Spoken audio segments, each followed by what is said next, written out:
Hello दोस्तों, आप सभी को नमस्कार, प्रणाम, बहुत बहुत साधुवाद। मित्रों, शिव महापुराण के 10वें अध्याय का व्याख्या आज हम करेंगे। और 10वें अध्याय में सर्गादि पंचकृत्यों के बारे में महादेव जी ने जो श्री ब्रह्मा जी एवं विष्णु जी को बोध कराया है, वह सर्गादि पंचकृत्य क्या हैं, इस पर हम विस्तार से चर्चा करेंगे एक एक बिंदु पर। मित्रों, 10वें अध्याय में महादेव द्वारा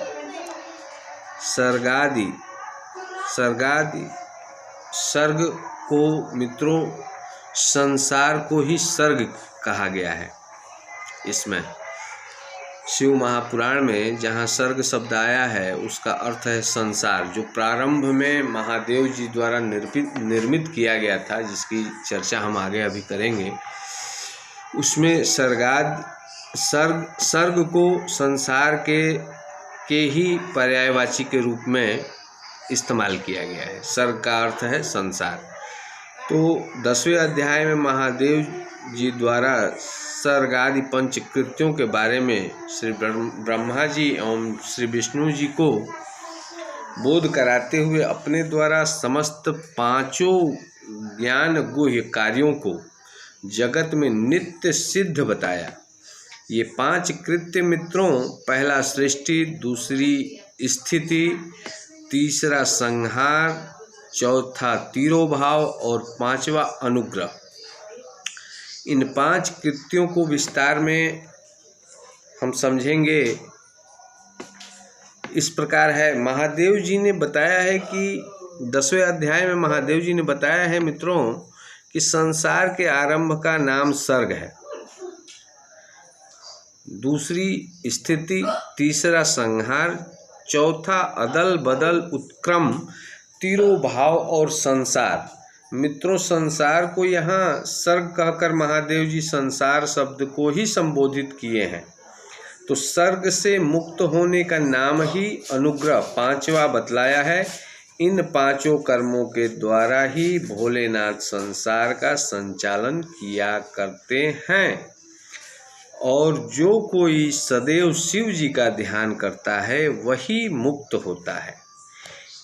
मित्रों, इन 5 कृत्यों के संचालन में महादेव जी 5 मुखों का महती भूमिका रहती है। चारों दिशाओं में 4 और इन चारों मुखों के मध्य में 5वां मुख है।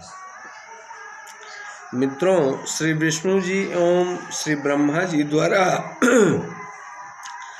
तपस्या के बल पर पंचकृत्यों में से दो पंचकृत्य जो ऐसे हैं, 2 कृत्य सृष्टि और स्थिति, इन दोनों को प्राप्त किया है श्री ब्रह्मा जी और विष्णु जी। पंचकृत्यों में से दो पर उनको विजय प्राप्त हुई है और सिद्धियां प्राप्त हुई हैं, सृष्टि और दूसरा है स्थिति। यही 2 कृत्य हैं।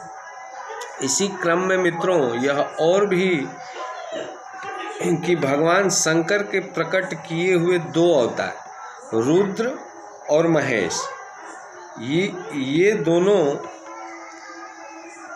2 कृत्य संहार और तिरोभाव को प्राप्त किया है। इन दोनों अवतारों ने अपने तपोबल के आधार पर रुद्र और महेश ने संहार और तिरोभाव को प्राप्त किया है।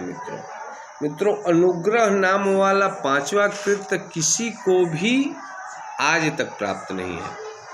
चूँकि भगवान शंकर जी के द्वारा सर्वप्रथम उत्पन्न किए गए श्री ब्रह्मा जी और श्री विष्णु जी उस कर्म को भूल गए, लेकिन रुद्र और महेश अपने कर्म को नहीं भूले।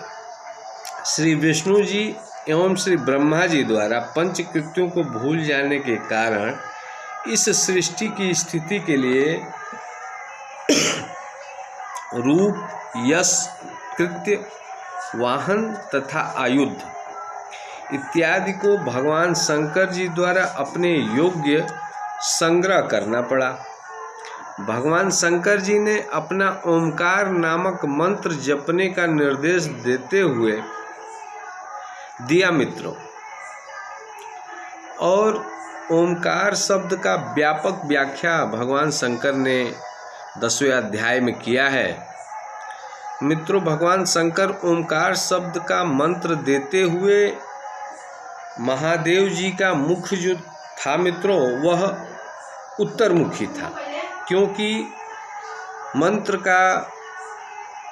मंत्र देते समय, अथवा यह भी कह सकते हैं कि किसी को कोई अगर मंत्र देता है उस समय उसका मुख तभी से उत्तर दिशा में रखना अनिवार्य है। गुरु के रूप में अगर मंत्र को किसी को आप देते हैं तो उस समय मुख जो है उत्तर तरफ होना चाहिए।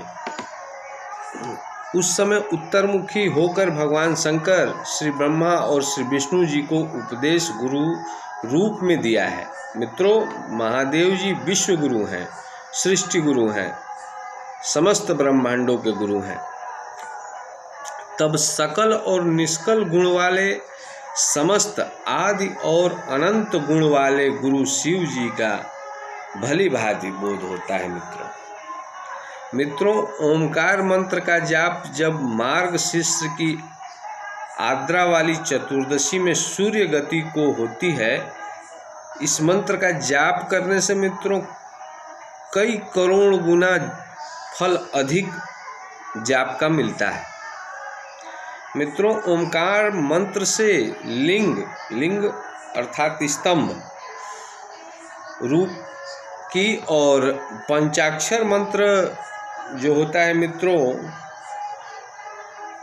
शिवाय नमः, इस मंत्र से बेर अर्थात शिव जी की मूर्ति, बेर मतलब शिव जी की मूर्ति के पूजन को 10वें अध्याय में उत्तम संज्ञा दी गई है। मित्रों, इस तरह मित्रों 10वां अध्याय समाप्त होता है। अगले वीडियो में हम शिव महापुराण के 11वें अध्याय पर चर्चा करेंगे। उसमें हम शिवलिंग की स्थापना और उसके लक्षण क्या हैं, इस पर चर्चा करेंगे। मित्रों, बहुत बहुत वीडियो को देखने के लिए आप सभी को बहुत बहुत आभार, धन्यवाद। आप सभी को बहुत बहुत साधुवाद।